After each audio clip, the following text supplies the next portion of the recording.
राज ठाकरेंचं नाशिक हे शहर भावनिकदृष्ट्या अत्यंत जवळचं शहर मानलं जातं. एकेकाळी इथे मनसेची सत्ता होती. गोदा घाट, रस्ते सुशोभीकरणासारखी कामं त्यांच्या काळात बरीच झाली होती. पण आज तेच नाशिक शहर खड्ड्यांचं शहर बनलं असून त्याच खड्डे आणि खोदकामामुळे झालेल्या मृत्यूंमुळे नाशिक शहर पुन्हा चर्चेत आलंय. एकीकडे सिंहस्थ कुंभमेळ्याच्या तयारीसाठी हजारो कोटींची कामं सुरू आहेत आणि दुसरीकडे त्याच कामांमुळे झालेल्या खोदकामांनी आणि रस्त्यांवरच्या खड्ड्यांनी शहरातल्या लोकांचा जीव घेतलाय. याच पार्श्वभूमीवर मनसे अध्यक्ष राज ठाकरे आजपासून 2 दिवसांच्या नाशिक दौऱ्यावर आहेत. आता ते नेमकं काय बोलणार, कोणावर निशाणा साधणार, याकडे राज्याचं लक्ष लागलंय. याबद्दलच आपण अधिक जाणून घेणार आहोत या व्हिडिओच्या माध्यमातून. दरम्यान चॅनेलवर नवे आला असाल तर इकडे खाली दिसत असलेल्या सबस्क्राईब बटनवर लगेच क्लिक करा. महापालिका निवडणुकीनंतर राज ठाकरे हे प्रथमच नाशिक दौऱ्यावर येत आहेत. शिवसेना ठाकरे गटाशी युती करून मनसेने महापालिका निवडणूक लढवली होती, परंतु त्यांचा एकही उमेदवार निवडून आला नाही. सर्व जागांवर मनसे पराभूत झाले. निवडणुकीतील पराभवाची कारण मीमांसा, कुंभमेळा कामांमुळे नाशिकमध्ये निर्माण झालेली स्थिती याचा संपूर्ण आढावा राज ठाकरे यांच्याकडून घेतला जाण्याची शक्यता आहे.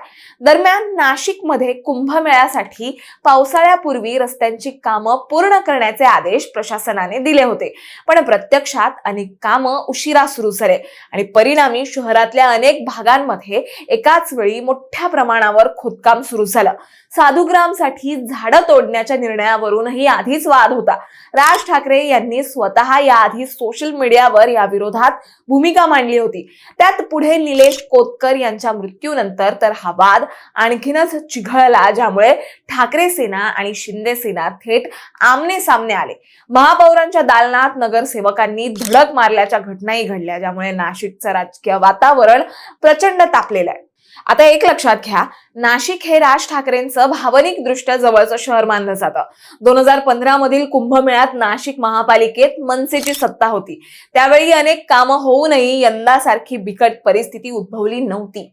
यावेळी धोकादायक स्थिती असून खोदकामांनी शहरातील एकंदर स्थितीचं मनसाध्यक्ष राज ठाकरे यांच्याकडून अवलोकन केलं जाण्याची शक्यता आहे. साधुग्राम उभारणीसाठी सुमारे 2000 झाडं तोडण्याचा प्रस्ताव प्रशासनाने ठेवल्यानंतर मनसेने त्यास विरोध केला होता.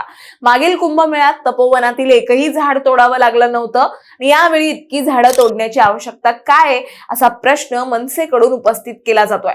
त्यामुळे राज ठाकरे हे मनसेच्या महापालिकेतील सत्ता काळात कुंभमेळ्यातील कामं आणि भाजप शिवसेना शिंदे गटाच्या सत्ता काळातील कुंभमेळ्याच्या कामांची तुलनात्मक मांडणी करण्याची शक्यता पक्षाच्या गटातून वर्तवली जाते.